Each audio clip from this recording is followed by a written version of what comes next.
One of the most famous sayings of Jesus appears in none of the Gospels. Rather, it comes in part of a farewell talk Paul gave to the elders from the church in Ephesus, at a time when he didn't think he would return to see them again. At the very tail end of his talk, recorded in Acts 20, he quotes a saying of Jesus, and as I said, it is the only place in the Bible that records this saying. But although it doesn't appear in any of the Gospels, or anywhere else for that matter, there is no reason to doubt that Jesus did say it, for it is certainly consistent with what Jesus taught and preached. Hello, I'm Stuart Baskin, pastor of First Presbyterian Church of Tyler, Texas, and this is your daily devotional for Thursday, February 24th, 2022. On one of Paul's missionary journeys, he found himself in the town of Miletus. Ephesus was only about 30 or so miles to the north, and he had some parting words he wanted to say to the leaders of the church there. But instead of going to Ephesus, he sent for them, and they traveled south to Miletus to visit him. His message to them will be familiar to anyone who has read Paul's letters. He warns primarily of false teachers who are sure to come to try to sway their views away from what they've heard from Paul.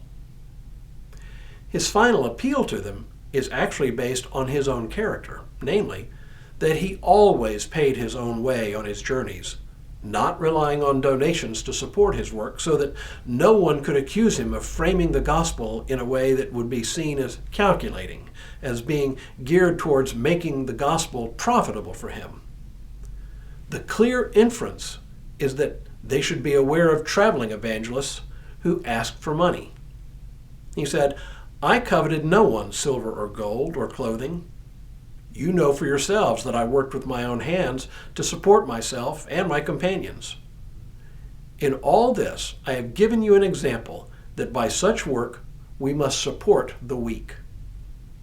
And then he says the words we sometimes use in the offertory sentences. It is a quote within a quote. Paul says, remembering the words of our Lord Jesus, for he himself said, "It is more blessed to give than to receive." Short, pithy, direct. And it works on more than one level. It works as advice from Paul to the elders from Ephesus so they can determine who to trust and who to watch out for when traveling evangelists stop by their city. It also works as general advice on how to behave toward others. Consistent with Paul's message elsewhere, generosity is a cardinal virtue for the Christian church. Finally, it works at the level of general guidance to us as we try to walk the Christian walk. Now, one thing to notice before we're done, notice that Jesus doesn't say receiving is a bad thing. We're all on the receiving end of things from time to time. Indeed, allowing others to be generous to us is its own form of generosity sometimes. But on balance, giving is better than receiving. Not much more to say than that.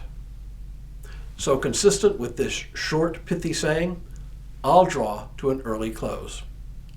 Tomorrow, we look at an offertory sentence that comes not from the Bible, but from a beloved hymn.